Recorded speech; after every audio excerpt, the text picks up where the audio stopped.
Finishing up our college football roundup here in the SIP, we had numerous teams on a bye week that included Jackson State, Alcorn, and Southern Miss, but it still was an eventful week for Mississippi college football.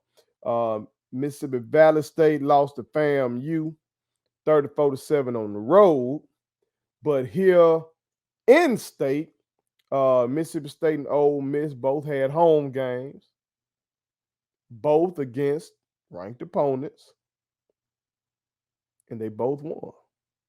Okay, State upset Texas A&M by a score of 42-24, and Ole Miss knocked off Kentucky by a score of 22-19. Okay, so the question is, which one of these do you think was the bigger upset? Was it State over A&M, or was it Ole Miss over UK? All right. Now, I know for me, I'm going to take State over A&M. And here's why. A&M is coached by Jimbo Fisher, a national championship winning coach. A&M, we know, just had the #1 recruiting class. We know that's what led Nick Saban to say all that bullshit he was talking about. And we know it takes time to get those recruits in there for real, but still, I'm just saying that that's the caliber program we dealing with, okay? State, unlike Ole Miss, was unranked. They had what some would consider a bad loss against LSU. Just given the fact that people are expecting Leach to be able to get shit like that done by now. So State had some things there. State hadn't had a win like this yet, and Texas A&M was a team that was, or in my eyes, just talking about me, I look at Texas A&M differently from how I look at Kentucky. Even though Kentucky was ranked higher, I still look at Texas A&M differently. That's a football school. Kentucky a goddamn basketball school.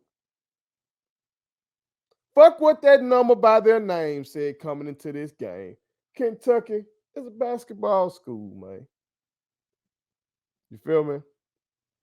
So for State to be able to knock off A&M with this offensive guru head coach Jimbo Fisher, and not only knock them off, they dominated. Like the score is not even indicative of how they dominate. Like A&M got a late garbage time score. And so really State dominated this shit in every way. Will Rogers did his thing. 31 of 45, 329 yards, 3 touchdowns, no picks. Okay. They got it done on the ground. Mississippi State outrushed Texas A&M.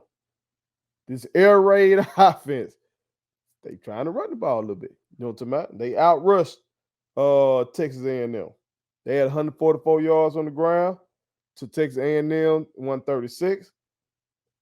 They did that on 24 carries. That's 6 yards a carry. This is Mississippi State. Okay.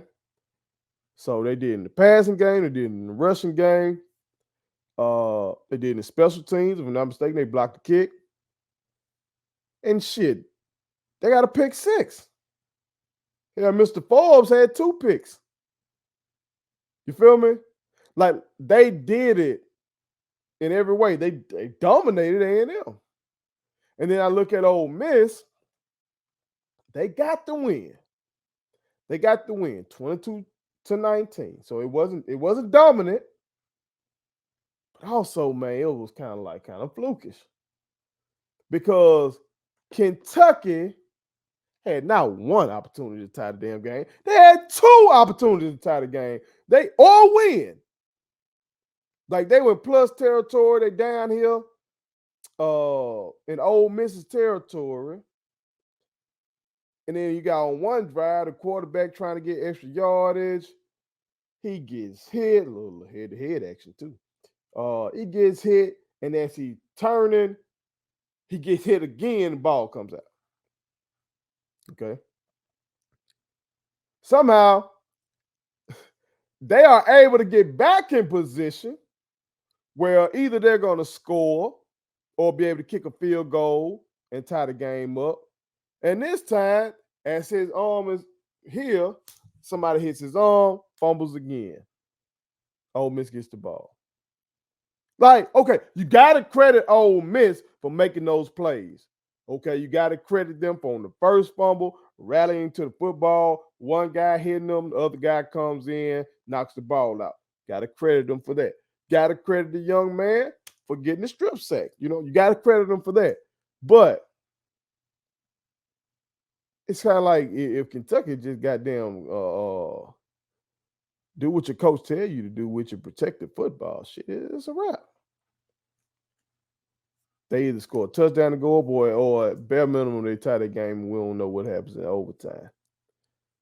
And I just don't respect Kentucky football like that. I'm sorry.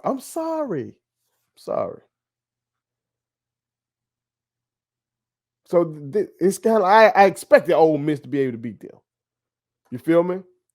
Now, my brother Tim G. Jacob, I think would agree with me if he was here tonight because Jackson Dart wasn't impressive. If you watched my brother last week, he told y'all that Jackson Dart is not as advertised, and he was 15 of 29. Okay, so barely 50% completion percentage, no touchdowns, one pick. Okay. They did do some things on the ground. Mr. Judkins had 106 yards on the ground, 15 carries, had one big explosive run, well blocked. You know, to my he shit.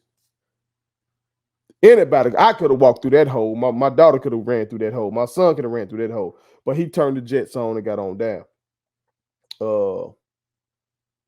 But in terms of passing game, Lane Kiffin didn't look good. But they got the win.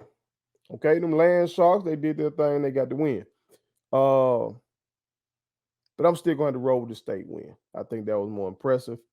I also think that part of the reason